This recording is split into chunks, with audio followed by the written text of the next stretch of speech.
Oh, yeah, you like that? I like that. We all like that. Starting off the tournament with a big old dub, zipping up Akron in a body bag, sending them back to OHIO, where they once came from. They couldn't shoot their way out of this brown bag, and they ended up going on the way back home. Damon, Dog, and I, all the energy in the world. 30 seconds. AZ Wildcats post-game show. Don't you go anywhere.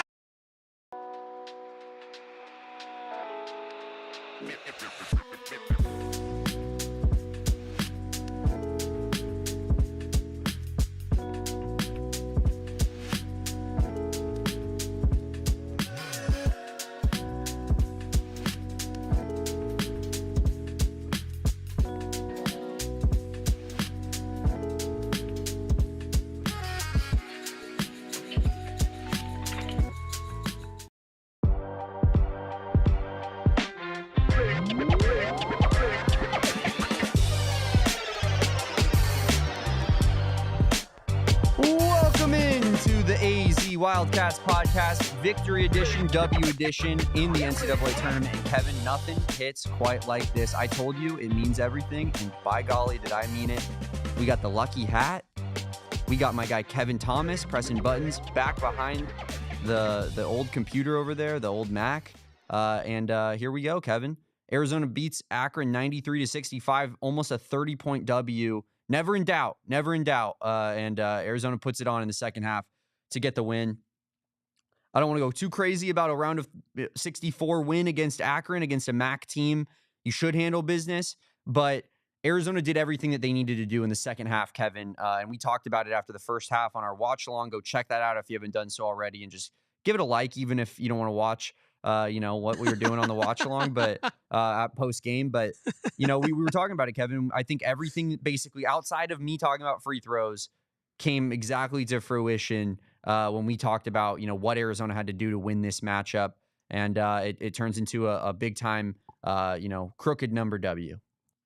Big old crooked number W tonight. Sean in the chat has my sentiment exactly. How is Jeff Goodman doing? Did we have a wellness check on Jeff Goodman? Well, how are the haters doing? The haters said Arizona couldn't do it. Haters were wrong. Arizona did do it. They got that monkey off their back of maybe being upset by a mid-major team, and that was not the case tonight, Damon. Arizona, while it was not perfect, while it did not look good at all times, while there were some things to complain about, and I'm sure we will, Arizona holds Akron to 1 for their last 10 from the field. And honestly, Damon, I think, we should start with, Daniel Silvera reading my mind in the chat. Sweat-free. Damon, our bets. Sweat-free in this one. Arizona kind of kept us from being too stressed. I did the Josh Sweat Selly right I had there. to do the Josh Sweat Selly. No sweat there. Damon, Arizona covers the spread with ease. Arizona almost doubles up the spread in this game, Damon, Dog. What were your major takeaways from this dominant victory for the Arizona Wildcats? I think actually number one takeaway I have is what Trey Townsend did tonight, Kevin, and we talked about that matchup for him and what he could kind of look like in this game versus opponents that frankly he's a little bit more accustomed to seeing, right? And it looked great is the answer to that question. It looked absolutely phenomenal. Trey Townsend, I mean, I don't know about you, Kevin, maybe I'm just thinking given the stakes, but I gotta be honest, that felt like probably his best game in an Arizona Wildcats uniform. I mean, he was flying all over the place. Big, emphatic plays, a big three to start things off. Put back dunk there that I did not know he had in his bag. And I love to see our guy Trey Townsend, who, obviously, if you've been watching the show throughout the season, Kevin and I, we've been the biggest Trey Townsend supporters. We've never said anything mean about him. We've never said anything bad about him. And he just continues to make us look better and better, Kevin. I mean, shout out to Trey Townsend for making you and I look like the two smartest guys west of the Mississippi, Damon, 100%. because his effort and tenacity in this game was very needed, I think, for an Arizona team. I shouldn't say needed, but it was very welcomed for an Arizona team that's looking to keep the miles off of Caleb Love and Jaden Bradley and company coming here down the stretch. You need contributions from guys like Carter Bryant, from guys like Trey Townsend, from guys like Tobe Awaka, and you were able to get that tonight, Damon, Dog. You get the full appearance from everybody from Will Manaw to, Liam Lloyd at the end of this one. But like I said, Trey Townsend, 16. My guy, Grant Whiteman, just nailing a three-pointer like we all knew he would. What is new? It's the tournament and White Man's hitting the three. What breaking news? The sky is blue, Damon, Dog. No, I'm kidding. This white man is dangerous. A white man that was not dangerous. ADO. We should make Damon that Dog. meme. It's too bad he's a senior and he's gone because that It would have been is. electric. It is Damon Dog. But yeah, you talked about how some of the fringe contributors throughout the year were able to have a more successful showing in this game. I think Trey Townsend is a huge part of that. 16 points, only missed one shot all game. That wasn't a free throw. He missed 3 free throws actually, which can't be having that. But 8 rebounds. No assists for Trey Townsend, but it does seem like Tournament Trey was in full effect. Mm-hmm.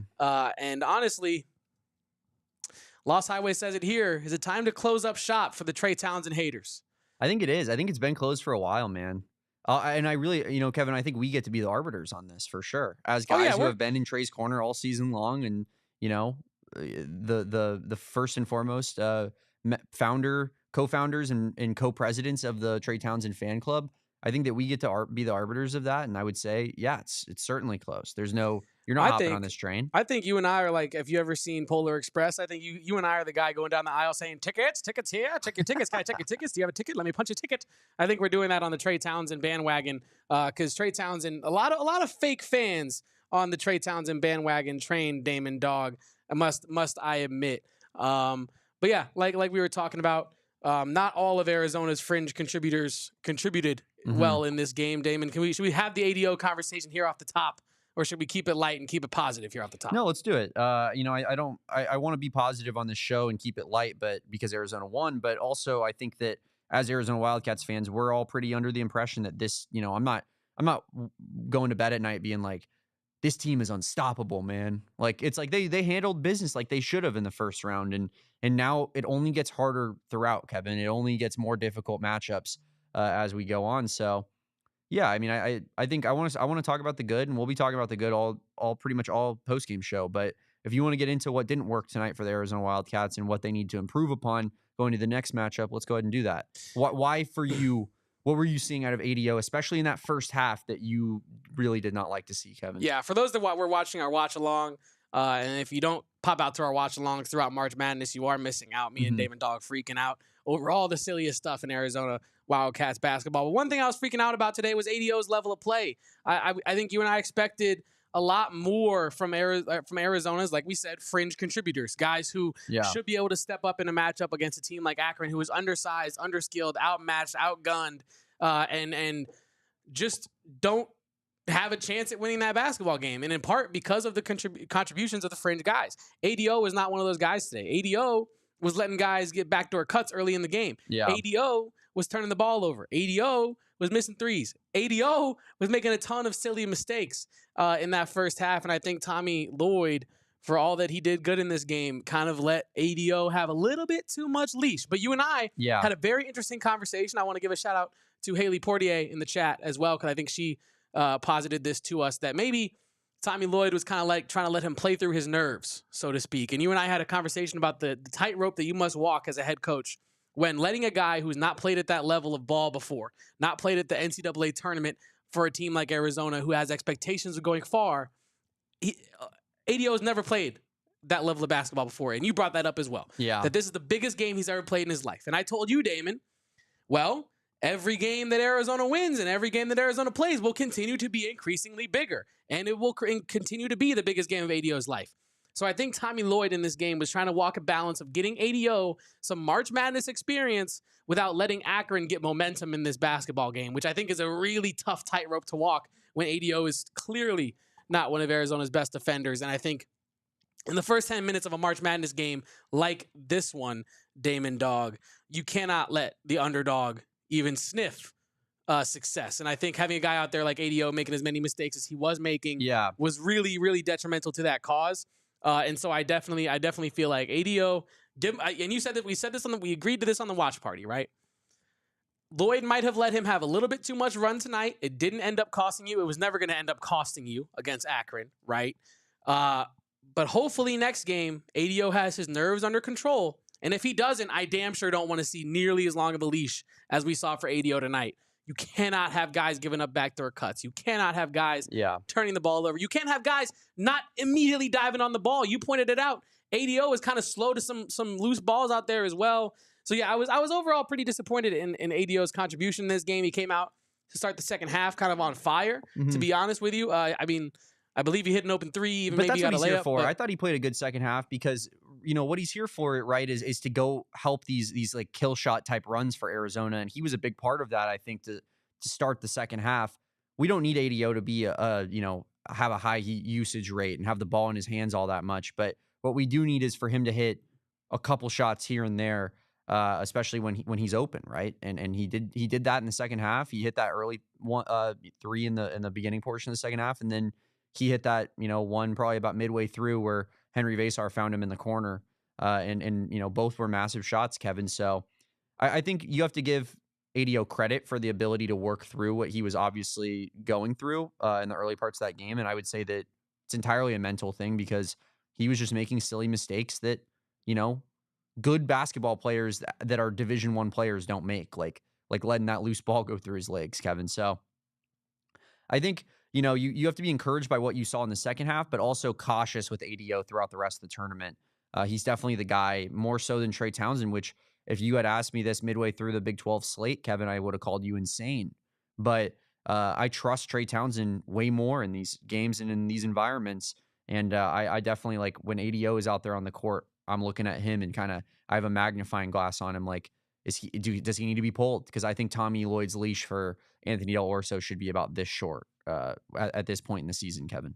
Damon, I have a pretty reactive little dog. He's a tiny little dog, but he's damn reactive, right? Sometimes every once in a while, he's not trying to bite nobody, but he really does just want to go up and say hi to everybody he sees, right? Yeah. He just wants to vibe check them, right? So sometimes when I'm trying to get my walk on, I just when I'm really trying to get from point A to point B as quickly as possible, if I see someone walking on the same sidewalk as me, I shorten up that leash. And sure enough, it gets about yay long, Damon. He is just right there on my hip. And that's how Tommy Lloyd has to do ADO. And when you're trying to get to the March Madness tournament championship game, when you are trying to get to the pinnacle of college basketball, you cannot have all kinds of dogs on the sidewalk with all different leash lengths, and you're just trying to hold on to your waistband and do what you can do. You got to have your big dogs leading the pack, and the rest of your pack had better be damn near real close to your hip, because you cannot let them start attacking people left and right because you're going to get off track. I know that analogy wasn't a one-to-one, but you get my point, right? You can't be worrying about ADO's minutes in March Madness. You had 30 games to figure out ADO's role. So I don't want to be experimenting with what ADO can do in the tournament. It's about who can contribute to winning in March. I want to see those guys on the court. Anybody else that's playing games, I don't want to see them on the court. That's where I'm at. So if ADO can come out in the next game against maybe Oregon or Liberty Bibberty, and if he can find some success, Damon Dog, then keep him out there. I quit. Do what he can do. But if ADO is going to play like this, like he did today, if the lights are just too bright, I don't want to see him. With all due respect, I'm not trying to disrespect ADO. No, he's a hell of a shooter. He's doing his thing. He's playing out there. We got to be real on this show. You can't be making those mistakes out there during March Madness. Yeah, and we got to be real on this show, Kevin. We're not just going to be like, everybody did such a good job today, and it was God, just go get the orange slices. They're on to the round of 32. I know that, I know that all 15 players didn't play the same minutes, but all 15 players contributed equally today. Like that, it takes a collective. Like, it's not like that. This is basketball, and we're gonna call it out when someone doesn't look good. And Anthony Del Orso did not look good tonight, at least in the first half.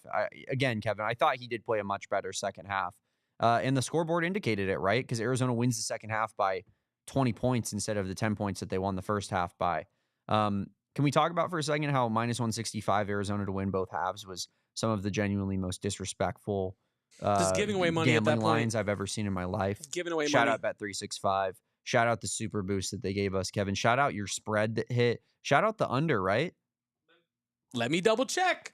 Let me not count my chickens before they have hatched. You can't count. We've come to that conclusion. A Missouri boy knows never count your chickens before they hatch, because when they come back to roost. 158 points were scored, Kevin, so you won on it. Yeah, I did. Yeah, we definitely won that one. And now good calls. Good calls all the way around, chat. That's a nice little hit, Damon Dog. For a brother that's been starving like me, this brother's starving. That's a nice little hit. And let me tell you what, not to get into the weeds, this is an Arizona post-game show, so we're not going to get too into the weeds on my personal bets. But all I need is UConn minus 6.5 to not choke this 10-point lead that they got over Oklahoma right now. And we're looking at a very nice day in Kevin land. But back to Arizona Wildcat land, Damon. You were saying before I so kindly interrupted you with my gambling degeneracy. No, you didn't interrupt. We were talking gambling degeneracy because that's what we do here on the AZ Wildcats podcast. But moving forward, Kevin, a couple other players I want to hit on. We've already talked about Trey Townsend. We've talked about Anthony Del Orso, right? I think we got to talk about Carter Bryant. Oh, yeah. Oh, Carter Bryant, while maybe he wasn't the king of the court tonight, and we'll get to that later, Kevin, Carter Bryant certainly was the loudest player on the court tonight. I felt that everything that Carter did was impactful. There are times still where you see him maybe get a little bit lost in a certain possession, or, oh, he's not boxing out his guy, or here's something that I noticed with Carter a few times, Kevin, from a negative standpoint. Like, you'll have Toby Awako or Henry Vasar pin their big man, right, that they're guarding, but they're not really in a position to get the rebound. They're more so just kind of making sure that their man doesn't also have position to get the rebound, thus allowing for Arizona to, gang rebound on said possession. I thought there were a couple of times where Carter Bryant maybe didn't really realize that and was already looking to run up the court, and all of a sudden now the ball is bouncing around a little bit on the defensive glass, which you don't want to see. That being said, every time Carter Bryant was on ball defensively or had the ball in his possession, he was doing absolutely electric things tonight, Kevin. And whether it was the dunks, whether it was the alley-oop, whether it was the off the dribble three-pointer, whether it was I'll say it again, the blocks. Like, Carter Bryant was loud as hell. He was screaming in people's faces. And this is the type of performance that propels someone to being a first-round pick, a lottery pick in the NBA draft, Kevin. So while it's a blessing to have a guy like Carter Bryant on campus, especially for a tournament run like this, it's also somewhat of a curse where if he continues to do this for the remainder of the tournament, and I think that he's the type of player, Kevin, where the development really starts to show on the national stage like this, I do believe that, unfortunately, he might be playing himself out of Arizona's plans next season. A good and a bad thing, Kevin, but obviously what we watched from Carter against the Zips tonight was electric. Man, Damon. The last thing I want Carter Bryant to do is not be in an Arizona Wildcats uniform next season, but I'll be damned if that's not what Carter Bryant is playing like he wants. Carter Bryant is playing like he just wants to be the best player on the court at this point, and that, hey, I'll take it, right? But Varn, I just want to say, no, he didn't. Let's not say that Carter Bryant looked like a first-round draft pick, because we don't need anybody, because this is the number one college sports podcast in the nation. Sure. And so every NBA scout is watching right now. Mm-hmm. They're in this chat. They're just not talking because they might lose their job if they start tampering. You know what I mean? Yeah. LeBron watches the show. So we have to make sure that the people in the NBA don't find out about our sweet, sweet boy Carter Bryant. If the secret gets out, folks, he gets out, and we don't want him to get out, folks. I'm jokes aside, Carter Bryant looked incredible. I tweeted I think he looked like the best player on the court tonight for Arizona. At times. Overall, I think he looked like the best player on the court tonight. Obviously, there's arguments for Jaden Bradley and Trey Townsend and all these other players, but Carter Bryant, for where he was as just a freshman to start this season, and still being a freshman, obviously, but the confidence leap, the strength leap, the skill set leap, the overall comfortability on the defensive end, I feel like, has ratcheted up to a super high level. I remember earlier in the year, on Mikhail Madness, Corey and Saul having conversations about the one thing holding Carter Bryant back from being a true rotational impact player for Arizona, and this is early on in the year, was his defensive rotations and his lack of understanding of the Arizona defensive system. And it seems like Carter Bryant is a player who cares about learning, cares about development, and cares about being coachable. So the if was not a question, it was a when, right? And the when has arrived. Carter Bryant is starting to put it all together. And as Big T says in the chat, if he does stay, he will continue to put it all together, and he might creep into that top 5 next year, Damon, if he keeps dominating at this rate. Lost Highway says it's actually good for recruiting to have Carter be in the NBA lottery talk, because we need a Carter every year. And I'm with you on that. I just love our sweet, sweet boy Carter. And I hope that he stays, because the more we learn about Carter Bryant, the better he gets, right? I mean, I feel like he's about to end up playing chess with Wemby in Times Square or something randomly on a Sunday in the offseason. You know what I mean? He seems like that kind of guy. But he was truly impressive tonight. You mentioned the blocks, the defensive versatility, his length in the passing lane. I think he actually had a steal as well. Mm-hmm. But he was truly impressive. Didn't he step out of bounds though on it or something? That's what I was saying. I think he did, but I don't think I saw in the stats where he got credited for it. Yeah. But yeah, he was all over the place. And talk about it. We didn't really touch on this yet with Carter Bryant, but we touched on it with ADO. a guy who's never played. Carter Bryant, he said he's never won a championship in his life. And think about how good Carter Bryant is. You know what I mean? I feel like the lights were not too bright for Carter Bryant. And in fact, I don't think they were bright enough. You know what I mean? Yeah. So I want to give him credit for handling that as well as a freshman, because you see a guy like 80. I don't mean to keep bagging on him, but I'm just using it as a point of reference, right? You see a guy like ADO struggle when the lights got really bright today, and a guy like Carter Bryant actually did the inverse. He stepped up. Yeah. And I'm really impressed with him doing that at a freshman level. When honestly, again, we keep talking about it. Arizona did not need a really impressive Carter Bryant performance in this game.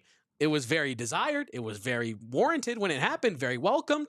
But if Arizona needed their freshman to carry them to a victory over Akron, we're having bigger problems. So yeah, I think Carter Bryant cannot be more impressed with the player and person that he has become since he stepped foot on Arizona campus. Yeah, Carter Bryant. I think we all are absolutely hoping he comes back for another year. The only reason I think that we have a shot is because he is someone that cares so much about his development and prioritize playing for a guy like Tommy Lloyd over, getting 34 minutes of a basketball game or whatever. But I think Big T here in the chat says it, and maybe this isn't the truth. You never know. But he says Carter will be a top 5 pick next year. I certainly believe that Carter Bryant will solidly improve his draft stock if he comes back and becomes more of the focal point for Tommy next season. Caleb Love leaving, like, lots of shots to be taken, Kevin. I don't think Jaden Bradley is going to ever be a guy where, he's going to really up his field goal attempts per game. I think that where he's at is kind of where he's at, right? And he steps up in these big moments, and we'll talk about Jaden, but he's not a scorer, and he'll be back next year, and he's not a scorer.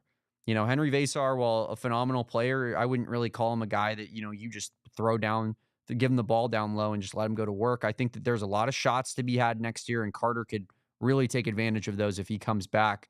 But ultimately, he's going to be fine no matter what, because that's the type of individual, personality-wise, athletically, like, he's going to make it. Like you said, it's not if, it's when. So Carter Bryant, like, I don't think he can really do any wrong, but I do think that it could serve him to come back an extra season. We'll see, but hopefully he just continues to just skyrocket here in the tournament, Kevin, and just put his name on the map, because that's only good things for Arizona and their fans. I will say that we have now kind of a movement online. I saw someone just tweet about it right now, and it's kind of going, making its way in the circles of Arizona fans. Someone stole my Carter Bryant, Derek Williams comparison. Makes me sad. I hate to see that. I tweeted that 3 games ago, Kevin, when he made a block from behind that I said, like, same vibes or something like that. And now we're like, Carter Bryant's reminding me of Derek Williams. You know what I mean? I think that's a compliment, man. I think people can have that same opinion separately without him having saw it from me first. But it does always stink a little bit when you're like, oh, I thought I came up with that, man. I guess I didn't do a good enough job of making it mine. Yeah, I mean, maybe that, but also, like, sometimes when you make a comparison so good, you're just right. And I think when other people are looking for a comparison, they might fall on long yours. That's what I'm saying. I think we both got to the same answer with different. I think it's actually a credit to formulas. You know what I mean? It'd be different if whoever you're talking about got that comparison and it was like a polar opposite player. Because now we're having like a, who's right, who's wrong kind of thing. Who's more accurate. But it's all one big love fest, man. We all love Carter Bryant. We all know he's a baller. Yeah. So yeah, it's about what level of ball is he at, I guess. And Kevin, I have breaking news for us. Arizona will be playing Oregon the next round because it is 16-2 Oregon on Liberty early. You're telling me I'm about to owe Corey a Circle K drink and a honey bun? You absolutely are about to owe Corey a Circle K drink and a honey bun. But Kevin, we've talked about this. Like, I think it might even be better for Arizona. I might prefer to play Oregon over a Liberty team that wants to just muck things up and get into a 3-point shooting contest with Arizona. And you had some interesting kind of stat that you ran through. I don't know that it was fully fleshed out, but about Arizona being one of the better 3-point shooting teams in the country over the last handful of games here. I can find it. So, it was actually a chart. It wasn't really like a stat that I could really read. I could try to find it and throw it on here before the end of the stream, possibly. But yeah, I was gonna say it was JG Trends on Twitter. He's done a lot of good stuff. They've done a lot of good stuff. Yeah. Over the course of this college basketball season, keeping the people informed on all that kind of stuff. Yeah, shooting better than 37% from 3 in 4 of their last 5 games. Arizona men's basketball is one of the hottest 3-point shooting teams coming into the tournament this year. And over the last 5 games, Damon, I'm looking here. Duke and ironically Liberty and Akron are some of the only hotter teams behind the arc than Arizona. Looks like Oregon is in that mix as well. It looks like Alabama. But yeah, Damon, Arizona really rounding into shape, and you should see some of the valleys on this graph for 3-point shooting for Arizona as well. And our guy Anthony says it in the chat, RIP Liberty Bibberty. Damon could not be any happier that Liberty is getting up out of here, so you can stop hearing me reference that incessantly annoying commercial. And Doug. But like I was saying, Damon, Arizona, one of the hottest, one of the hottest 3-point shooting teams in the country. Akron was also in that same kind of area of the chart, shooting about 40 to 45% as a team over that 5-game stretch. So yeah, Damon, you said this when I brought that up during the watch along, that there is not a better time for you to have your hottest shooting streak, especially as a team that can't shoot like Arizona. I do the air quotes because they have been shooting well recently. I don't think that they're actually shooting talented, but yeah, you can't have a better time to have a hot streak shooting, Damon.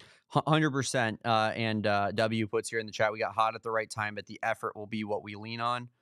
Yeah, and I think that's what this team needs to, that's the calling card, right? Is that they've shown effort all season long, in my opinion. Even when things weren't going great in non-conference play, this team still digs in and plays hard, right? And then in Big 12 play, they played incredibly hard. They didn't look overmatched against like a Houston team, which is pretty much the most physical team in college basketball and has been for a half decade now. And Arizona like looked every bit as tough as Houston in those 2 matchups, Kevin. If you can mix that hot shooting with the high intensity and elite defense, or maybe not elite defense, because I know that tailed off at the end of the season, but the high effort defense that Arizona puts on the table, I think that marriage can culminate into the potential for a very, very deep tournament run, Kevin. And I'm pumped up about it, about the next matchup. And yeah, I'm chomping at the bit for Sunday. Arizona likely to play Oregon unless Liberty makes a comeback here, because Oregon kind of stepped on their throats from the beginning. But that's another element, right? Like Oregon, they do that, Kevin. Clearly playing good basketball right now.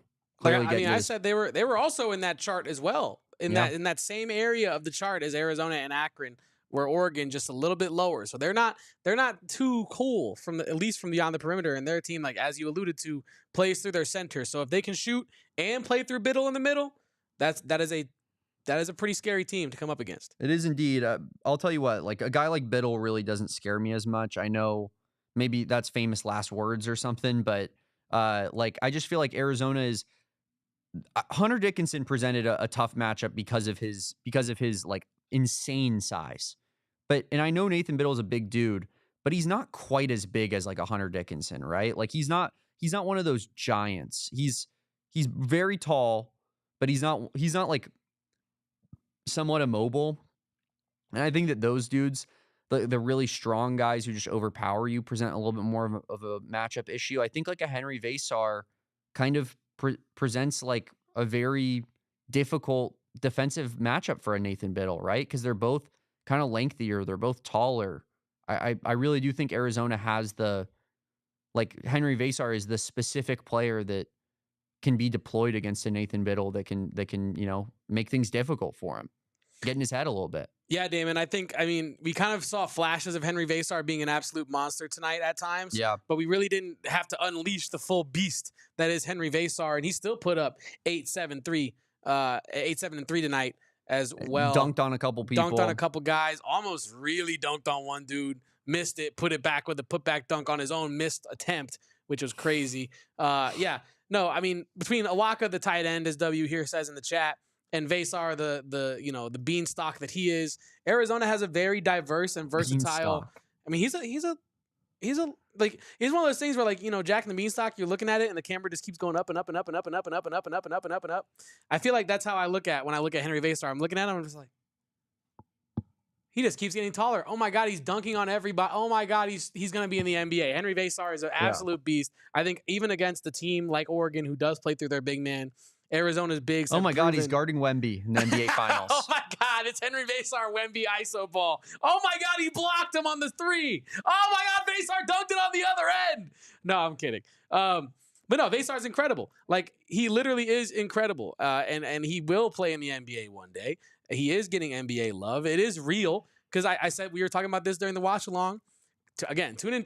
All this post game is an advertisement to watch our watch alongs because our takes are that good that all we have to do is have the takes on the watch along, and then we'll just repeat them on the post game. Because again, you said it. Vesar, his versatility, and we talked about how he can kind of do it all, and that's kind of what makes you buy into him as an NBA player because he doesn't have the glaring deficiency, right? Like, we love him, no pun intended, but Caleb Love has not yet made the NBA for a couple of pretty glaring reasons, right? Like the shot selection, the lack of efficiency, his in past years lack of ability to be a true combo guard. Yeah. I think this year he's kind of put a lot of that on the side. His shooting was still been very inefficient this season, but I think he's put the combo stuff on the forefront and really showed his combo guard skills. I think Vesar doesn't have any glaring issues as to why he can't make it to the next level right now. No. Right? He can step out and shoot the three. He has a little bit of a mid-range game, and he doesn't have to show it very often because he has that three and he has the paint game, but he goes to the rim with aggression, Damon. He can really body a guy when he catches him at the right moment. It's a stark contrast between him and Tobey, too. It is. And not only that, but on the other end, he can guard on the perimeter a little bit. He's not like really great out there. Bam, but for a guy his size, definitely. He's very good on the perimeter. He doesn't really get intimidated by ball handlers, and he's a great paint protector. I don't know what the issue is that would keep Henry Vesar out of the league. So I am all in on Vesar, and I think in this matchup with Oregon and this matchups as we continue through March Madness, hopefully he will continue to show out himself, Damon Dog. Yeah, I think Henry's going to really have to shine against Oregon to move past them. But, I think at this point, like I have confidence in that guy. He's breeded confidence in me all season long. I think Tobey had that stretch of about 2 weeks, including the first BYU game, right, in Provo, where he was kind of taken over, and it looked like he was getting a little bit more a run of being like, this is maybe this guy, is fighting for closing out games a little bit more and whatnot. I think we're past that. Like I know Tobey, I love Tobey Awaka. He's an important piece of this team. Great rotational player, but I think Henry Vesar is closing out all these games. I think his upside is higher, and I think you're going to need him maybe a little bit more so in this tournament run, but you're going to need both at the end of the day. And Kevin, we're going to talk about maybe some numbers, look at what happened in this game, who was our king of the court tonight, and we're going to do that right after this break here on the AZ Wildcats podcast. But first, I want to talk about our friends over at Gila River Resorts and Casinos, Kevin. Gila River, of course, I've talked about it a lot. My absolute favorite casino that you could find out here in the United States. I haven't been to any casinos outside the U.S., but I'm sure that the U.S. has the premier casinos when it comes to doing some gambling. And when it comes to hanging out for a place at March Madness, Kevin, you're going to want to head over to the Top Golf Swing Suite and the reimagined upper deck kitchen and bar they have upstairs at Wild Horse Pass Casino over there in Chandler. Kevin, the collection, Mike Bibby is hosting it. Collection. It is Mike Bibby's collection, and it's going to be March 20th through 30th, all throughout this time here that we have March Madness. And, good time for Wildcats fans to head out there because Mike Bibby, maybe the best player on potentially, or not potentially, the only Arizona national championship team, as I have here on my hat. Sneakers, stories, style. The reimagined upper deck kitchen and bar is turned into a sneaker lover's dream here March 20th through 30th. Be the first step to the final dunk, discover the history and artistry behind each pair, and look at Mike Bibby's personal collection that spans decades, Kevin. Spans decades. Mike Bibby's bringing out all the old kicks, rare limited edition releases, maybe some U of A stuff in there. You never know. Kevin, we're going to have to head out there with that. Maybe talk to Mike Bibby, see what we got going on. You do you at Gila River Resorts and Casinos. Visit playatgila.com for more details and check out the link in the description below. Shout out to Mike Bibby, the hoops historian. And that's good vibes. Yeah, it's great vibes. And if you love the state of Arizona basketball, maybe if you're a Phoenix Suns fan, there is no better spot to watch a Suns game and get some za than with our friends over at Spinato's Pizza. There is a Suns game going on right now. PHNX Suns will also have a post-game show going on after that game, holding it down, Espo and Steven, while Eric is recovering from his 24-hour extravaganza. But, I bet Eric wishes he was at Spinato's instead of resting in his bed because Spinato's is the place to be. If you have a jump shot, take place in their pizza horse competition. And no, that's not a horse made of pizza. That is a horse mini game where you spell pizza instead of horse. Get all the info on watch parties with the Phoenix Suns dancers and the gorilla Damon, and you get the great pizza in the valley. Oh my God, it's such a good deal. I Get had all the info Spinatos twice yesterday. So you're winning in life. That's what I just heard. Damon Dog is winning on and off the court. Get all the info on watch parties and pizza basketball contests at SpinatosPizzeria.com. Spinatos, the official pizza of the Phoenix Suns and of PHNX. If I do say so myself, Champy. Shout out the chat. Champy in the chat with the super chat. Got those locos forever, Holmes. We love that. Thank you for the super chat. I hope I did it justice. I love it, Kevin. I think it did do it justice. That was pretty solid. I hope so. Kyle Boswell apparently just nailed a 3-pointer against Xavier to go into halftime. And Illinois is up 5 on Xavier at halftime. Hopefully Sean Miller can pull that one out. I think most Arizona fans are rooting for Sean Miller over Boswell in the Wildcat alumni matchup there. But yeah, got some interesting games going on still, Kevin. Liberty has now made it a 14-point game against Oregon, so watch out. Watch out. Chris Paul with a big 3 to cut the lead down to 34. I mean, I do think it was 16-2, which is also 14 points, but yeah, it is. But 8-22 feels a lot less somehow, right? 16-2 looks nasty on paper. You're like, we might lose by 100 today. Yeah. But yeah, little Duke Mount St. Mary's or whatever. We'll keep you updated. We'll keep you updated as this game continues, this late slate continues here. Michigan State in a dogfight with Bryant right now, 21-21, Kevin. Uh-oh, Steven, you hear that? Uh-oh. Panic button. our resident Spartan, Steven, says we'll be all right. But good. yeah, basketball football guy football says guy, we don't talk Boswell unless he's playing bad. Fair. Champy gives my super chat reading an 8. I will take an 8 out of 10. 8 out of 10 solid. Honestly, anything above a 7 on that one, because you're kind of walking a line. You know what I mean? If you get below a 7, then you're like, maybe I should never do that again. You know what I mean? And I think you did it justice, having, how you obviously, you can't go too hard, can't go too light. You just got to be in that soft spot. You know what I mean? Yeah. You gentrified their culture a little bit, but that's, I thought it played. I think it played. Yeah, gentrification plays. Anyway, Damon. Champy said it, and you just had to. I just had to read it. Yeah, for sure. Anyway, Damon, let's break this game down by the numbers with our good friends over at Desert Financial Credit Union, the #1 credit union in the Valley as rated by Forbes.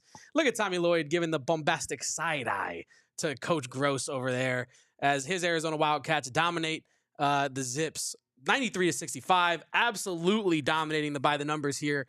And not in every category that you want to dominate the by the numbers there, as we'll get to that in a second. 57-33 field goal percent, 48-28 3-point percent in favor of the Wildcats.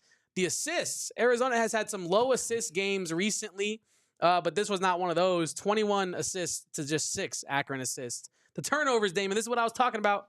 You don't want a higher number in this category.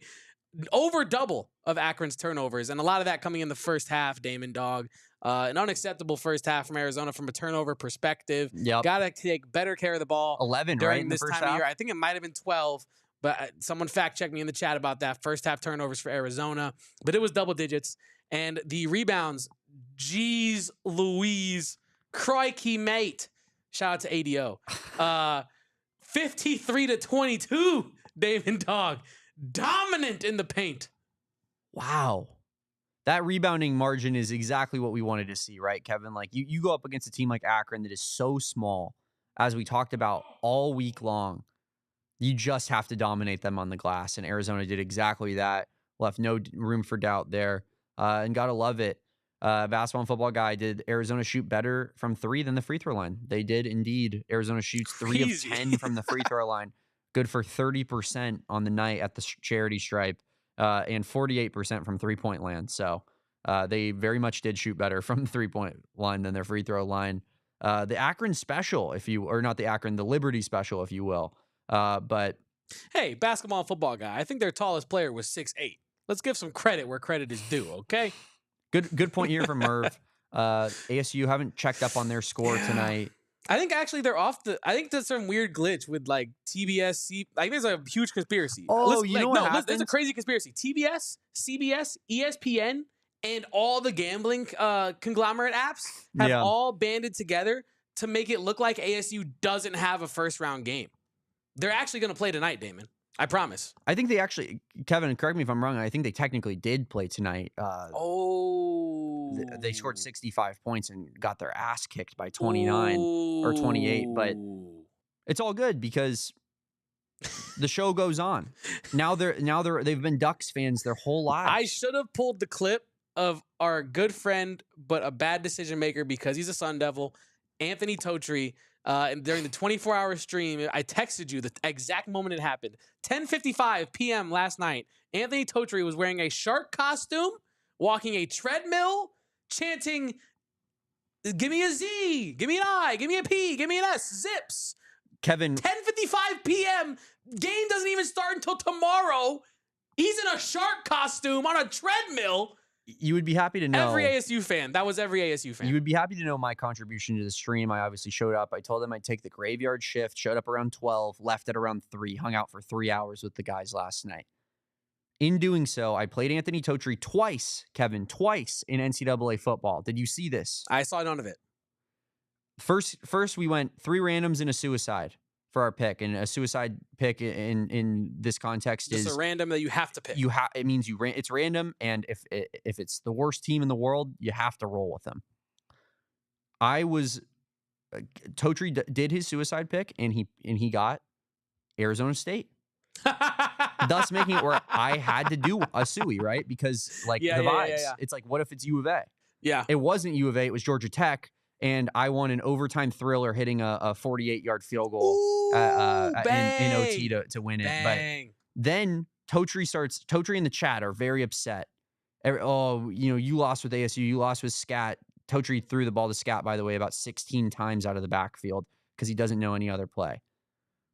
That being said, then we play a territorial cup, Kevin. We played a territorial cup game, ASU versus U of A, because that's what the chat wanted. And what did I do? Got your get back? You got our get back? Made him rage quit before halftime. Bang! First was an OT win. Then I put it on the ASU chat and the ASU crew in their live stream. And they pretended like it never happened again. It was electric.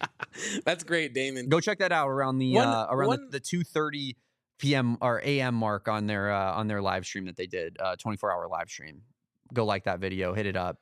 Leave some comments talking crap. One person might say you stole the show and that you blocked Anthony Totri from having a chance at victory in that one. And one might say that counts as a stock. And should we check and see if Arizona won the stock market battle tonight, Damon Dog? I say that we should look at the stock market. Here's your stock market tonight. Bang!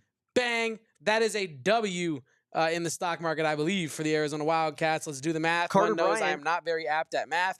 Arizona, 9 blocks, crazy amount of blocks, and 5 steals for a total of 14 stocks. Akron, 4 blocks, 5 steals, 9 stocks.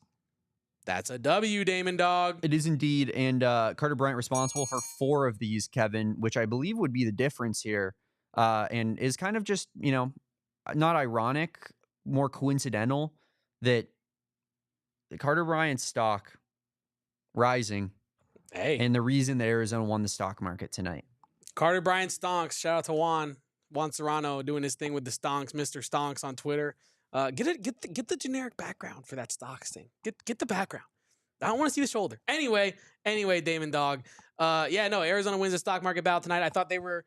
You mentioned it at multiple times during the watch along. I thought the on-ball pressure was really good. You don't have to sell out too hard against a team like Akron to get kind of steals and blocks the way you want to. But I think that the way that Arizona did defend tonight was effective. I don't expect to see the exact same approach. Defensive game plan was phenomenal. It was. I don't expect to see the exact same game plan against Oregon or maybe a miracle happens. But I do expect to see even higher level of defensive intensity against a team like Oregon, Damon, because against a team like Akron, you got to bring it, but you really don't got to pressure too crazy to force turnovers on a team like Akron, and Arizona was able to do that tonight. So overall, the defensive game plan was incredible. I think the activity in the passing lanes was really good. Rim protection was pretty solid as well. Yeah. You don't want as many cutters as Arizona was able to get. Excuse me. You really don't want to see Akron be able to find as many cutting players as they were tonight, but they got to get points somewhere, right, Damon? So there's going to be something that happens on that defensive end. You're not going to shut them out. So overall, very happy with defensive performance and the stock market W. Totally. Taking a peek here at Oregon, just trying to see, because Oregon is continuing to dominate Liberty here. And it does look like that's going to be the matchup for Arizona. I just can't pick a lower seed to save my damn life, man. Dude, Oregon is... I picked Drake. I picked Liberty. Just take me out back. You picked Mizzou. End it, man. You picked Mizzou. I picked against Drake, I mean. I'm saying I can't pick the right lower... You get my point, and this is even further illustrative of my point. I can't even remember what team I picked. No, you can't. I'm a mess. Yes, he is. Oregon's KenPom is really not very encouraging for them, I would say. Like, I'm looking at it, Kevin. They're really not elite in anything. They really don't do anything at an elite level. No. They basically, their distribution of points, 3-pointers, 2-pointers, free throws is all kind of middle of the pack to below average. I guess they're 77th in steal percentage, which is decent. Their free throw percentage is really good, but they don't take a ton of attempts per game. They're very average in that. Their effective field goal percentage on defense and offense is both very average. Like, this is not a team that really puts any fear into my heart, Kevin. I'm going to be honest with you. Oh, man. Damon, I don't really... We're going to break it down further, I'm sure, whether on social media or whether we're not going to stop. This is 24 hours a day, 7 days a week until Arizona's season is over, and Damon knows it, and I know it. And so we are here for you people and for the Wildcats. Let's keep this ride. Let's keep this ride going as long as possible, Kevin. But what I did want to say is when I pulled up their KenPom just now to look at it, Damon, usually for those that use KenPom, you see color blocks that associate with their statistics, right? Yep. The green, the darker shade of green, the higher you are on the ratings. The darker shade of orange, usually the lower you are on the ratings, and back and forth, right? Yep. Usually you see a lot of different color blocks when no matter what team you're looking at, you're seeing a bunch of oranges, a bunch of dark greens, a bunch of light greens. Oregon's, to Damon's point about how they're not elite at anything and not really bad at anything either, their whole stats is just white, light green, gray, maybe a couple of hinges of light orange. Man, to about that point, as middle though, of Kevin, the road, but like above average as you can get. They're also not bad at anything either. Yeah, that's what I'm saying. Like above average, but in the middle of the road in the above average category, right? Yeah. Like you're not a bad team. You're clearly a decent team, but you're not quite in that good category based on your analytics. Yeah, I don't like, they don't strike fear into my heart because they're not really elite at anything. But in the same token, there's nothing that you look at on that chart that tells you like, oh, that's where the weakness Arizona needs to attack. Like they're fairly competent in every regard as well. They're now up 16 on Liberty here, and I'm just gonna check in who's having a good game for them right now. Jackson Shellstad has 10 points, and I think that would be an incredible matchup with a guy like Jaden Bradley, right? Yep. Like Jackson Shellstad is a defensive mentality type of guy. I think they're very similar, and I think that matchup is going to be incredibly fun to watch. You know where he's from? I do not. He's from West Lynn, Oregon. You know who else is from West Lynn, Oregon? This comment might be for like maybe 2 people in the chat. Chael Sonnen, Uncle Chael, UFC title contender back in the day. I thought you were going to say Nate Biddle. Oregon. No. Because he's from Central Point, Oregon. I knew he was from Oregon somewhere. Yeah, I don't know anything about Central Point, Oregon, except maybe that it's a Central Point in Oregon. You could tell Nate Biddle, if you look at him too, he's an Oregon guy through and through. Like that dude looks like the state of Oregon. Am I wrong? I gotta refresh. Let me pull up my Nate Biddle the face card here and see. It's kind of like, and it's not. He kind of looks Midwestern in a way. I understand where you're coming from, but there's a specific Oregon guy look. Justin Herbert is the same way. Where like like now that I mentioned Justin Herbert, and now you look at those two, you're like, those guys are from Oregon. Now. Yeah, I understand it now. Yeah. To reference Lethal Shooter. But yeah, I think Basketball and Football Guy has it right in the chat that Biddle, while their best player, is also kind of running into a tough matchup here with 2 of Arizona's strongest players being their bigs. Mm-hmm. I think that Arizona should be able to shut down Biddle in the middle. Now, he's not. I think it's a situation where I don't want Arizona fans to go into this matchup against Biddle expecting him to just be totally shut out and be totally dominated by Arizona, right? I feel as though someone, like I said earlier, someone's got to score if you're Oregon, and if you're Arizona, it's your job to make sure that it's not Nate Biddle, right? Yeah. But by the same token, he's a good player. He's a talented player. He's gonna get his Damon dog, and so I feel like yes, while Nate Biddle should be the focal point, I don't expect him to really give too many problems to Arizona, so to Yeah, speak. he's Damon. like dominating would be a surprise to us. You have a guy like TJ Bomba, Kevin, who I mentioned in our Path to the Final Four preview that we did on our YouTube channel. Go check that out. Everything we said about the Akron game basically was right. We know ball. We do know ball. TJ Bomba is someone that scares me to my core. I've seen him play before at Washington State. He was a good player there, but more so just like a big physical wing that's going to drive it in, take some mid-range jumpers. I feel like that's the type of guy who can get going against in Arizona, and he's not having a good game right now. He's only got 2 points, but I don't know why.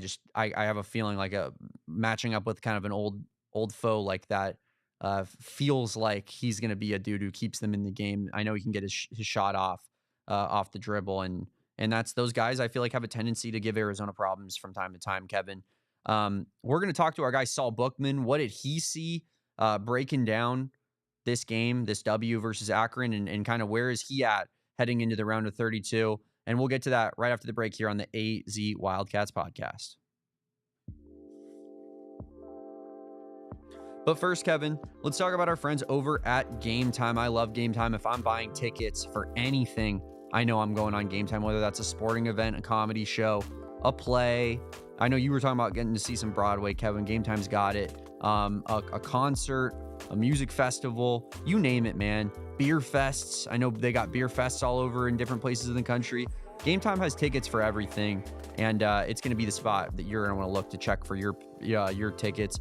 I love the Game Time Picks feature. Filters out the fluff to show you only the incredible deals on great seats, so you don't have to waste time searching through the thousands of tickets to find the best value. They're going to give you the best value right in front of your face, and they're going to show you where your seat is, Kevin, in the stadium, arena, wherever you're at. That's my favorite part, Damon. 100%. That is my favorite thing about them. It's the best part of this ticketing app, and I think Game Time was innovators in that regard. They show you where your seat is. So I love Game Time. I used Game Time to purchase my UFC tickets when I was in Vegas a couple weeks ago, Kevin, or really was it just last week? I don't remember anymore. But time flies when you're having fun, Damon. Man, time certainly flies, Kevin, when you're doing a show every day. But take the guesswork out of buying tickets with Game Time. Download the Game Time app, create an account, and use code PHNX for $20 off your first purchase. Terms apply. Again, create an account and redeem code PHNX for $20 off. Download Game Time today. Last minute tickets, lowest price guaranteed. Damon, I need to talk about our friends over at Monarch Money. Shout out to our friends over at Monarch Money, because one thing about the time and space that we are currently in is that money is going to become increasingly important, and your financial literacy is only going to be continued if you use our friends over at Monarch Money. If you need help tracking where your money is going, I know we all have so many subscription services that it's hard to keep track of where your $7.99, $9.99 a month is going to each of these different companies, right? Monarch Money has all your investments, all your expenditures, all your profits in one spot, so you can track where your money is going in, out. The next day, you're not going to have to worry about, should I put $50 on Arizona, or do I have enough to pay rent? Monarch Money has your back. So make sure to use our friends over at Monarch Money, the number one, money management tool, named by the Wall Street Journal's best budgeting app of 2025. Get control of your overall finances with Monarch Money. Use code PHNX at monarchmoney.com in your browser for half off your first year. That's 50% off your first 12 months of money management. Saving you money while saving you money. It can't get any better than that, Damon, dog. monarchmoney.com, code PHNX for 50% off your first 12 months at monarchmoney.com. Real quick, Kevin, before we do get Saul in here, I wanted to give out our King of the Court, who was our player of the game tonight, and we're going to go with no other than Mr. March, a.k.a. Tournament Trey, Townsend, and we're giving it to him. 16 points, 8 rebounds, no assists, but just a phenomenal game from Trey Townsend. We could have given it to Jaden Bradley. We kind of had a conversation about it off air. Jaden Bradley, I think, is, for my money, been the most consistent player on the team all season. I've seen him step up in March before. And a lot of times with these King of the Courts, Kevin, I like to give it to a guy who maybe shocked me a little bit. Maybe, took me by a little bit by surprise, right? And Trey Townsend did exactly that tonight. While he's been here before and we know that he has what it takes in March, some of the stuff like that putback dunk, I've never seen Trey Townsend look that athletic before, Kevin. Never in my life have I seen Trey Townsend do that. So Yeah, I think Trey Townsend, rightfully so, king of the court. What a performance from him, and let's see if he can keep it going here in the tournament. Gotta love what you see. Look, Trey Townsend is our king of the court tonight. Dun, dun, dun, dun, dun, dun, dun, dun, right? Shout out to him. You kind of outlined all the reasons as to why he is our king of the court. I think part of that is expectation in contrast with reality, right? What we expect from you coming into a game versus what you do coming into a game is, I think, a huge part of what this king of the court is, right? Yeah. I think you could give this to Jaden Bradley. If you play 30 times, you could probably give it to him 22 times out of 30, right? I think he is so steady, and we've talked about him during this time of year, I know it's a lot to expect, but how we expect Jaden Bradley to up his game during this time of year when the chips are on the table and it's win or go home. We did not know officially what to expect. The number one Trey Townsend podcast in America did not know really what to expect from Trey Townsend in the tournament, Damon. And I think seeing him turn it up against a team like Akron that he's supposed to turn it up against is huge in this tournament, Damon. And I would love to know what our guy Saul Bookman has to say about our player of the game, king of the court, because it could have been Jaden Bradley. It could have been Carter Bryant. It could have been Trey Townsend. Yep. So let's bring in the man, the myth, the book. Saul Bookman joins us now. Saul, you are in your lovely abode. You were just watching the game, Arizona versus Akron, and I think you heard me and Kevin break down kind of who our player of the game was and why we chose him, being Trey Townsend. Any thoughts on that? Any opinion? Who you think should have won player of the game? Are you okay with our choice here? No, you guys are plenty fine with that choice. Sorry about that. Listen, I'm a little hot and bothered right now because I don't know what the hell just happened here in the last hour, but all hell broke loose in my neighborhood. People are fighting. I had two random strangers just come over here to my house and just screaming at the door. And I was like, what? Bro, what do you want? Do I even know you? And they didn't know me. And then I shut the door, and then I'm looking on my Ring camera, and the girl's trying to break my handle on my door. Then she goes across the street. What is Jeff Goodman doing outside your house? I'm like, bro, okay, let me settle myself down before I get on this podcast because I'm about to lose my mind. And if I have to get called away, it's probably because the cops are outside because they're one of them. Somebody in the neighborhood called the cops. So I have no words for that. Oh my God. Anyway, yeah, no, I have no problems with Trey Townsend getting player of the game. That's perfectly fine. So anybody could have got it tonight. Arizona just opened the whole can on Akron. And listen, I'm sorry, Kev, that you're still not a believer of Mr. Trey Townsend, because I don't even know how anybody could possibly doubt that he was going to rise up in this first game of the tournament. The fact that you even uttered any speculative mention of questioning our guy, Trey Townsend, I just do not understand this. Have you not watched the last 2 weeks of basketball for Arizona? Did you not watch him in the Big 12 tournament? Trey Townsend is ready for March. This is what he was built on. And if you listen to Mikhail Manis the other day, we said as much. We knew Trey Townsend was going to ball out. So, for the record, this is the number one Trey Townsend podcast in America, nay, I say the world. I don't want to kill the vibes here, Kevin, but I was getting that vibe as well, Saul, that he didn't believe in our guy. He wasn't. He's like 90% a believer, but no, if you're gonna be all in, you got to be all in. There is no halfway. Mm-hmm. There's no half step. All right. I mean, look. Y'all got it at that point. If that counts as doubting our sweet boy Trey Townsend, then I guess I doubted him. Trey.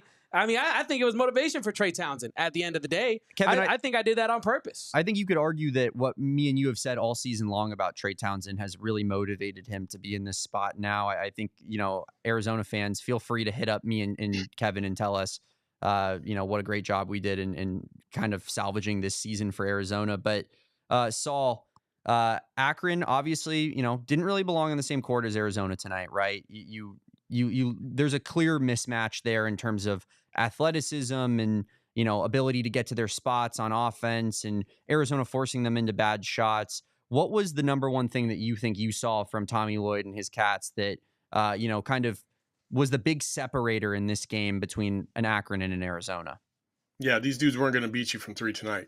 They were going to do everything they could to get them off the 3-point line and force them to beat them by nickel and diming them all game long, which they knew that there was no way they could do it. They don't have the size. They don't have the mismatches. They don't have the athleticism. They don't have the star power, like rattle them all off. Like, and so that's exactly what you need to do if you're in the tournament and you got to play these underdog teams. Like, you got to keep them off the 3-point line because that's the only way that they can beat you.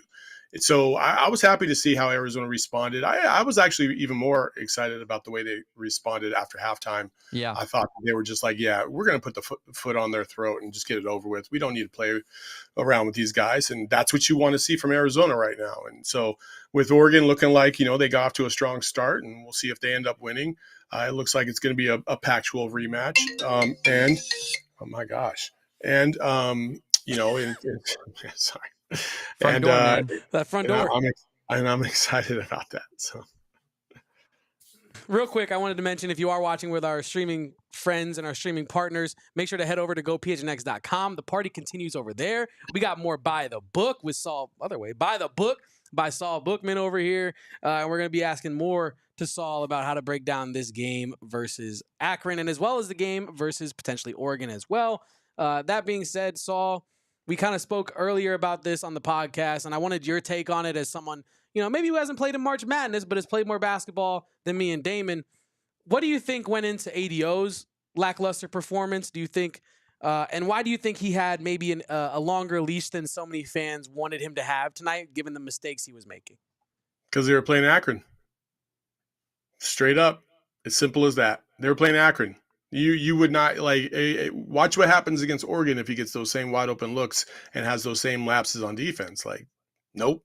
30 seconds in, he'll come out. But you're playing Akron, so you can give him a little bit of leash and see if he can get it going. This is a great game. And listen, Tommy's not stupid. He understands Delhi's options for getting going and feeling good in the tournament are very limited.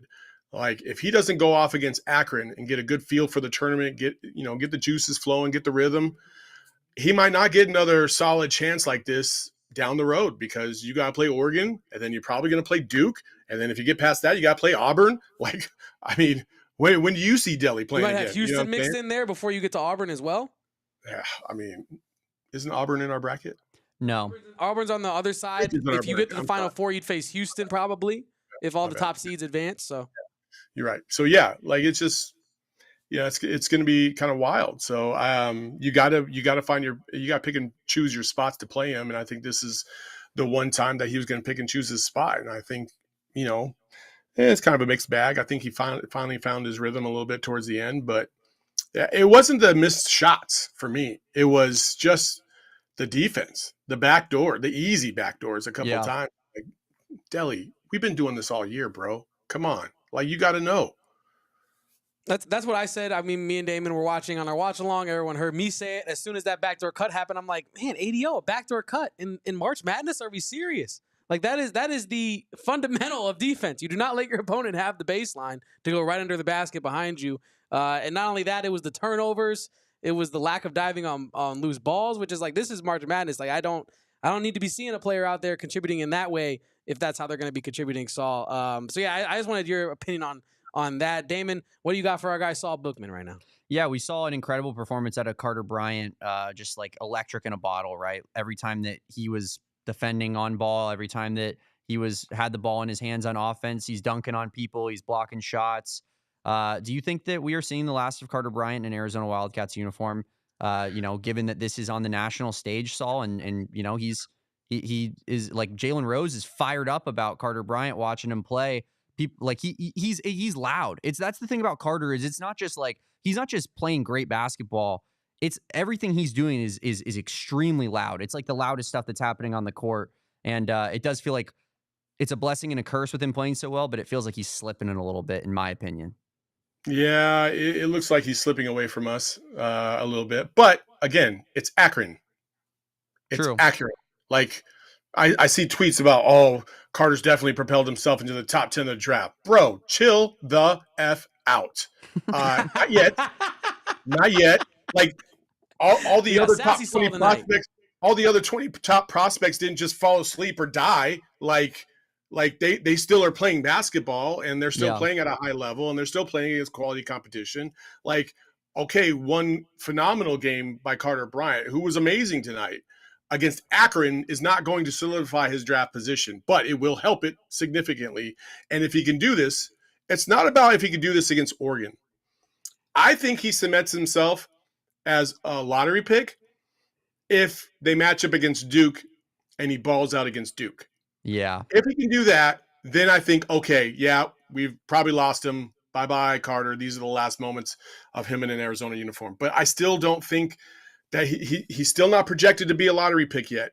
And I'm sorry, I just don't believe anybody should leave this early with the things that he could still tweak and work on and get and improve on just to be a first-round draft pick, because the guarantees are not the same when you're a first-round draft pick versus a lottery pick, and especially a top 10 lottery pick. So the investment from the team that you get that drafts you all the way to the G League, like they're going to put everything they can into you to try and make sure that their investment is going to pay off when you're a lottery pick. When you're a first-round pick, second-round pick, undrafted, the limit's the sky.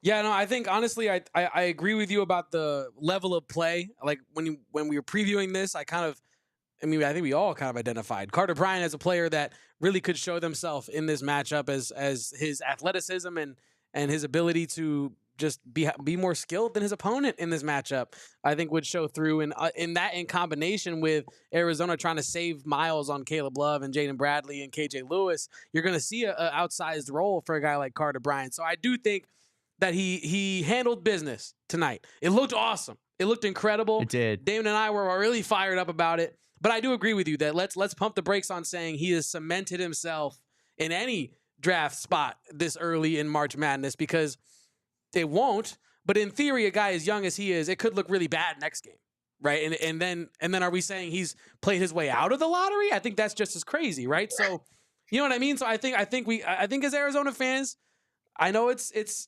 getting down to that time of year where we're starting to either pack Carter's bags and say, hey, it was awesome having you in Arizona. We wish we could have had you for a second year.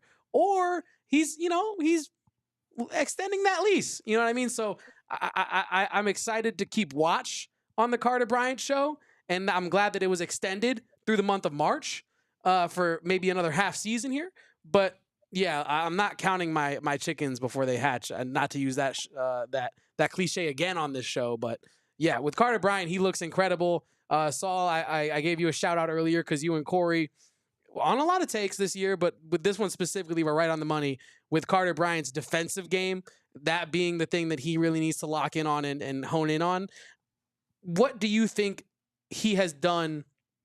I guess I'll rephrase it. Do you think he has grown on that end in a significant way this season, to where if he were to forego a sophomore year in college, that he would be able to find success at the NBA level next season? Oh, man. Because I say that in this context, because when I said it to Damon, I was like, Saul was right about this. You look at the growth that he's had defensively from game 1 to game whatever it is now, 35, whatever it is now. I've seen, I've been watching. I've seen Carter Bryant become a more serviceable defender, stay in front of his man more often, choose when to steal and when to block the ball more intelligently out there. So I kind of want your opinion on that as the guy who germinated the take. What have you seen defensively from Carter Bryant in the tail end of this season? Well, really, I mean, just the adjustment on defense in terms of his awareness. I think that's the biggest thing. And because of that awareness, he's able to show you some of the physical tools because he's ahead in his mind. He's ahead of where he should be. So like his anticipation's getting better. He's one step quicker, and all those things add up to being a proficient defensive player. And I think that's what Carter Bryant's done. Like I have concerns about Carter Bryant's defense at the NBA level because there's a lot more one-on-one, and his footwork still needs to be tweaked a little bit. But his recovery and his strength, his size, and the length of his arms help him mitigate some of that weakness or some of those weaknesses to make sure that he is prepared for the NBA. My thing is like, listen, if you saw his production this year and you looked at him and then you plugged him into an NBA team next year, do I think he would be ready to go? No, not even a little bit. But the biggest jump that you make in college is from your first to your second year. A lot of players that are freshmen that are phenomenal and go to the NBA, you don't know what that jump is going to be. So it's not as obvious that they made a jump because now they're basically starting all over as a rookie or a freshman at the NBA level. And that since that talent pool has increased, you don't know how good this guy really is. And does he have a one-on-one game to go to at the NBA level? I think that's probably one of his weaknesses. He doesn't really have a strong one-on-one game. That's a good In point. addition to that, like defensively, he's got some things that he has to work on. So these are all things that can improve for sure. These are all things that I have no doubt will improve if he stays another year or goes to the NBA.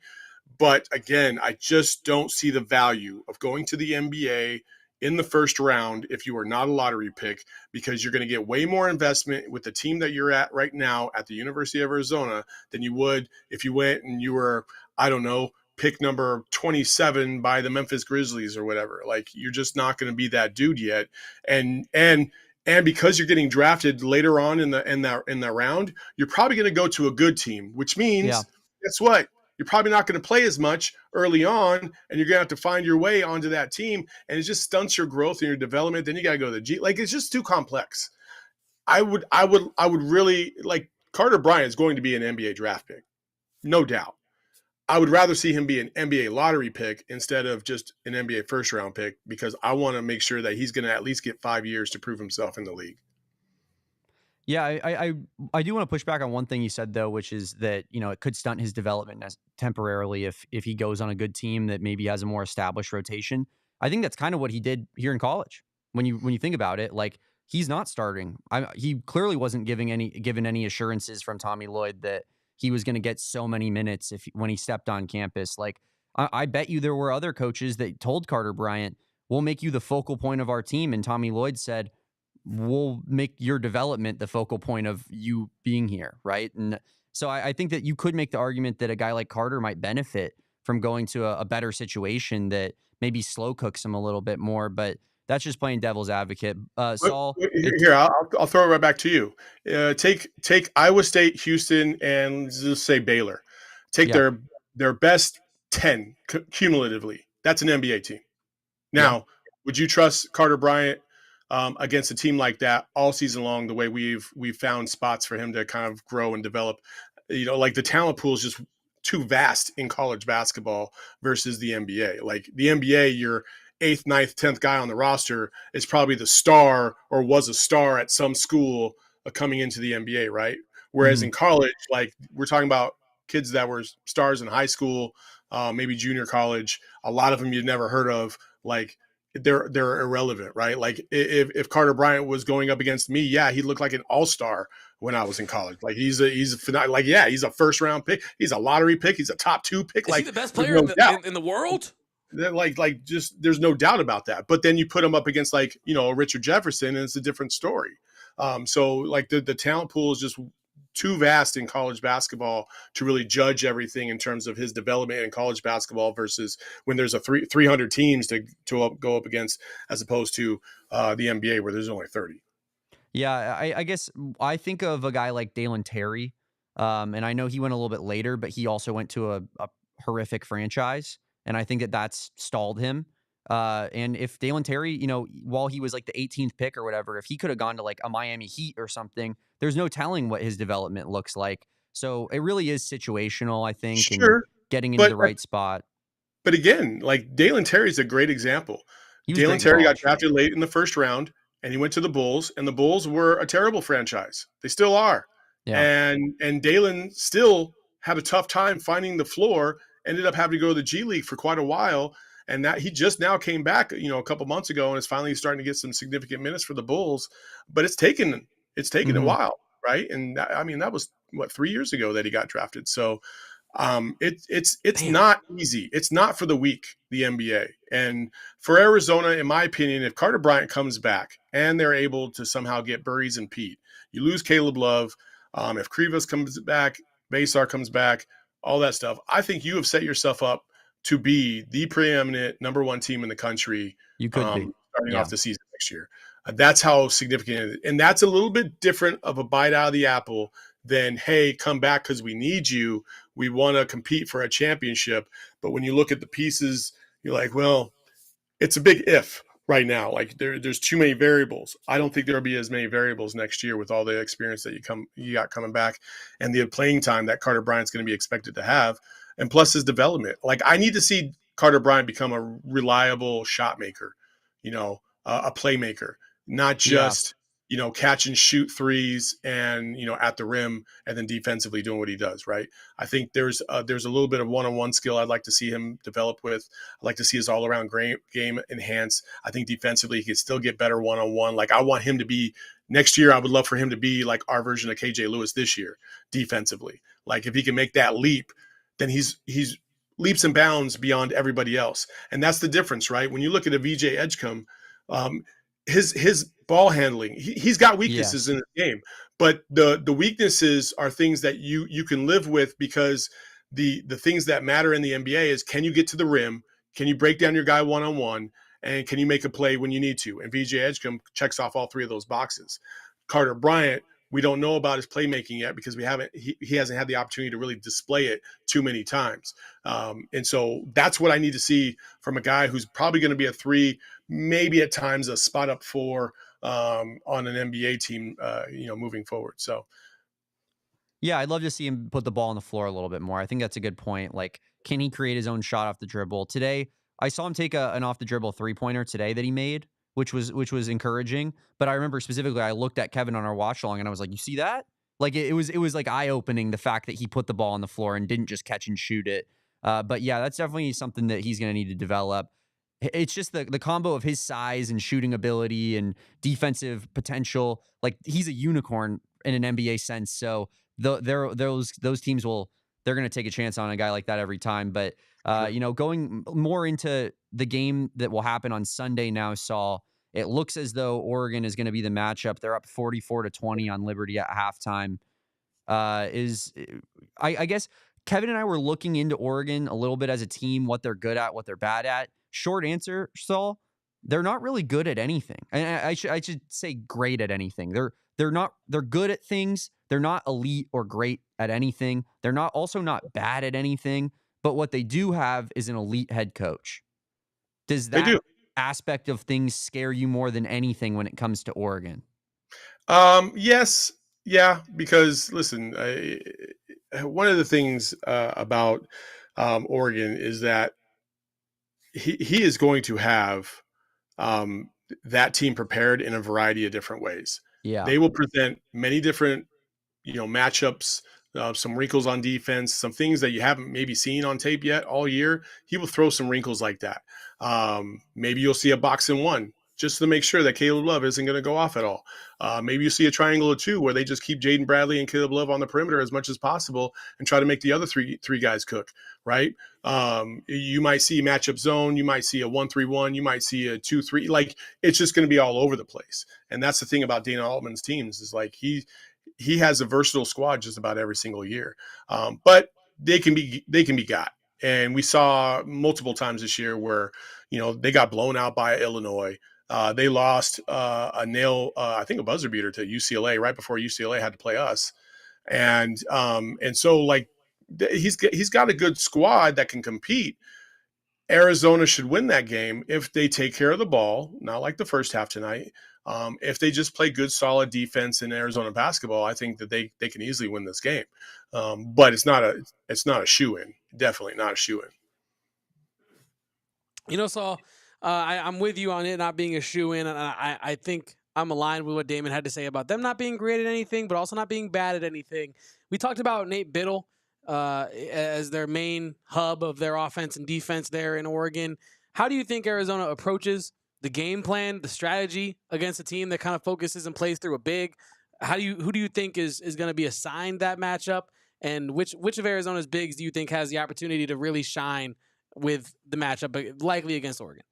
I mean, this screams Henry Vasar all day long. Yep. I don't.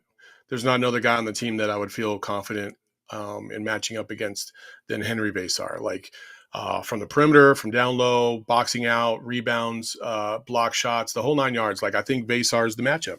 Waka might have a little bit of a problem getting extended that far out from time to time because he can shoot the 3. He shoots 35% on the year.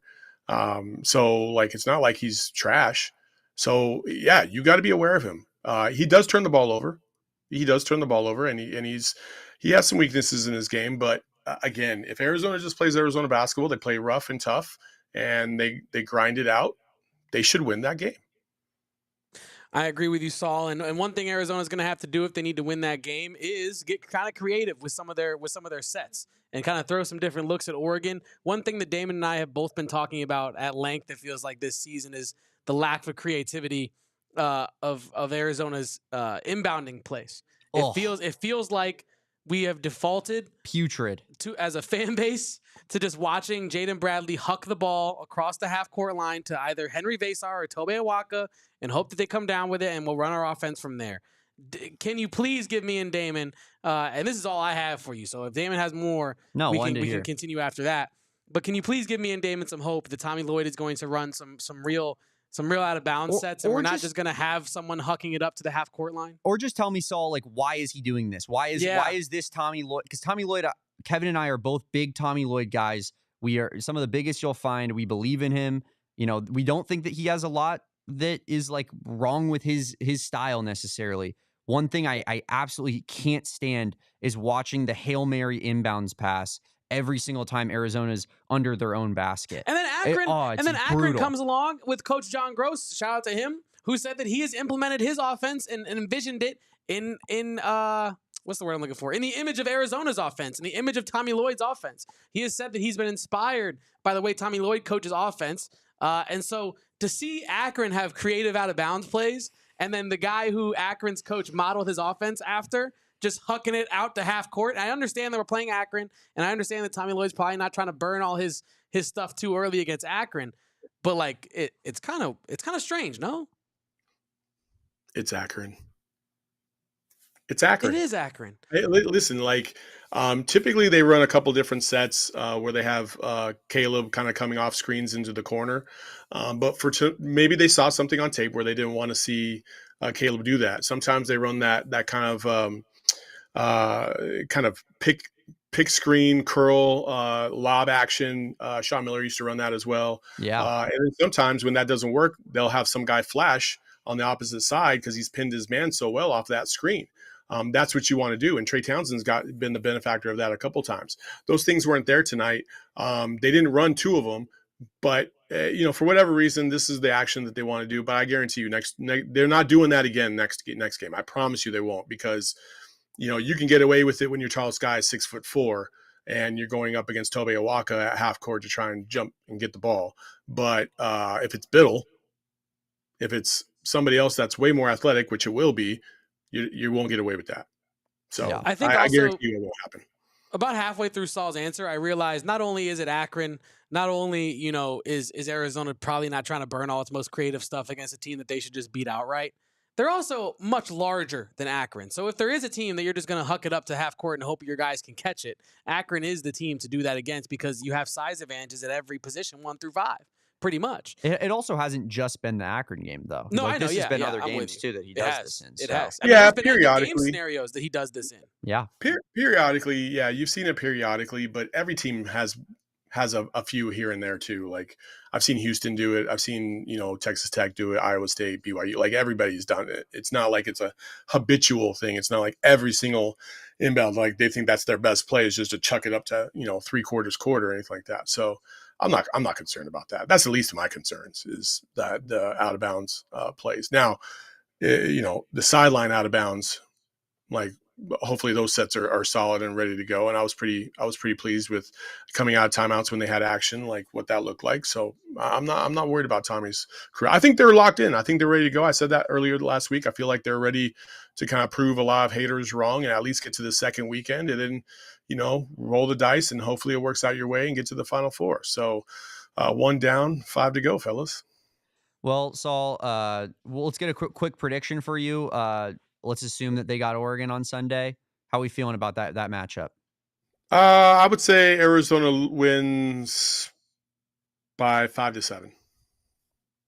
Arizona wins by 5-7. Saul, I had a couple quick hitters, funny stuff I want to hit you with before we get out of here. I did the prayer hands, and then Kevin did it too. It reminded me, 6 God, my guy Kevin Thomas picked Missouri to beat Drake in mine and his Survivor head-to-head we were going to do throughout the tournament. I picked Gonzaga. Drake takes care of business, gets Missouri. Kevin's done already, round 1.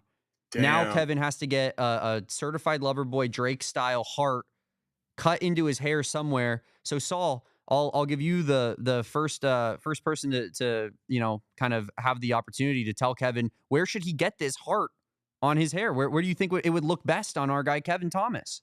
Oh man, like honestly, like he's gotta drop the top down a little bit right here in the front, and maybe have the heart just like kind of go into the side of the head and then come back down. Like like let's go 90s R&B style, baby. Yeah, so you want it like right up here, kind of in the front. I want it up front and center. I want to see it. I want to see it every single day. I'm with it. I think that would look real good on Kevin there. We're gonna get you out of here on that, Saul. Thank you so much for joining. Thank you so much for your analysis and your breakdown. This, of course, is the AZ Wildcats postgame show. Follow our guy Saul Bookman at Saul_Bookman on Twitter, and we will catch you after another postgame show, Saul. See you, fellas. Kevin, we're gonna get out of here. But before we do so, oh man, I could tell you're a little bit that was demoralizing. That was not we did not bring together as a group there on that one. I instead separated us, made us less of a family. How we feeling?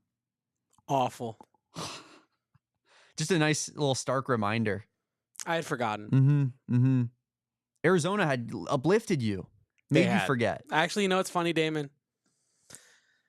What does your girlfriend think about this? I actually don't think I told her about the hard thing. I told her, because we were having a date during that game, and I knew Drake was doing the thing, and I was just so sad.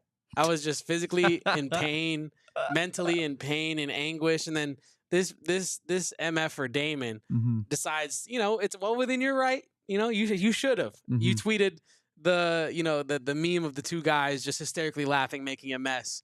And just tweeted it at me and says, Drake wins. And then I woke up this morning, Damon, and I'm thinking, damn it, man. Like, I really got to go. I'm thinking, like, I really got to go do a pod with this guy. Like, I really got to go like, I know you're going to do some stuff like this to me on this podcast with all of our favorite friends and family in the chat, right? I knew it was going to happen, and I was upset about it. But from this morning to 8:35, bang. I forgot it was going to happen. During the pregame show, I forgot about it. During the watch-along, I forgot about it. During the game, during the post-game, I forgot about it. And then Saul's about to get up out of here after giving us his wisdom and takes on the game. And all of a sudden, Damon's like, well, I got one more thing for you. Don't forget, Kev, you're a bum and you can't pick basketball games. You need to get a heart in the side of your head. Chat, I think it's our mission here for coming out of all of that to never let Kevin forget about this moment. I think that is our mission. You're a mean, nasty guy. Well, you just said that you had forgotten, and I'm saying that, like, you can't forget paying up your end of the bet. So I think it's on me, it's on the chat, and all of our closest friends here, Kevin. Like this video, if you haven't done so already, to keep you accountable and hold you accountable. And man, that the fact that Drake was the one that made this, putting a CLB heart in your head too, is so ironic. Idiot. It's so ironic. Dumb. Like how that was bad vibes from the start. I don't want to rehash it. I don't want to relitigate it. That was bad vibes from the start. I don't want to go back into it. I'm just upset. I'm hurt. I'm disappointed. I'm a little bewildered. I honestly am a little bit flabbergasted, and I don't know if we could do it live on the pod, but I know for a fact I can do some sort of recording with it. We can do it for diehard content. And we can get it for diehards, and we can. Well, you'll see the results for sure. Well, you'll see it every day on the podcast. Damn, man. Monday through Friday, 12 p.m. Unless we're live for a post game, you'll see it. You know what's really gonna keep my spirit up, Damon? The hope from Arizona basketball. And shout out to Francisco Othan in the chat, who has been keeping us abreast of all of the. No, it was the worst pick, Trent. No, Trent, you don't even gotta lie. You don't even gotta. You can get rid of the NGL. You can just be mean and just say that was a dumb pick. My guy from Mizzou, my guy Grayson, shout out one of my best friends who goes to Mizzou. I was trying to be loyal to my school from when I was at home in St. Louis, and his school that he graduated from. I was trying to be loyal, and he got in my replies and was like, "Why'd you even pick them?" I'm thinking, why did I pick them? That's your school. I was trying to be nice to you. Maybe he's saying that it's like he knows enough about the team to know that was danger watch. I should have gave him a call, man. Yeah, you definitely should. I should have did more. I should The have did fact more that you thinking know about Mizzou people and you didn't hit them up and it. It say was like, a vibes pick. temperature It check. was a vibes pick. Temperature check right now, guys. How are we feeling about this first round matchup? doing. You know what I've learned? Never doing a vibes pick in any sort of Survivor anything ever again. Never in my life. I had better come with at least 3 hard hitting stats for every pick next season, Damon. Because man, Brutal. I'm in pain. But yeah, shout out to the Arizona baseball, Big 12 baseball. Arizona tied in the bottom of the 15th with West Virginia right now, 4-4. That is on ESPN Plus for those that have that as well. So yeah, I mean, crazy game. So I mean, you want to talk game. Arizona baseball? I want to talk a little Arizona softball. How about beating ASU 6-1 in Tempe today? Yeah, that's what we do. That's what Wildcats we're all doing Wildcat stuff all over the nation. That's what we're all about. That's what we're all about. You know, it's we own them. We own ASU. One we own squad Tempe. in West Virginia, one squad in Tempe, one squad in Seattle. Where else we got people out over the world dominating? Wildcats it's crazy. worldwide, man. That's what we do. Every Wildcat except Jeff Goodman doing good stuff this week. Absolutely, absolutely. Zip them up, Jeff. Zip them up. Zip them up. I don't trust Caleb Love. I'm going with the Akron Zips. Shut up. Saul was going to go to Seattle, but he had some family issues he had to deal with instead, so he had to stick back. But yeah, we will be providing all of the top coverage throughout this entire Arizona tournament run, and you know me and my guy Kevin Thomas will be there every step of the way. We're going to be live tomorrow at some point for a little quick show breaking down Oregon and just kind of what the matchup looks like, assuming it is Oregon, unless Liberty pulls off a miracle comeback here for the ages. Yeah, we'll break it all down.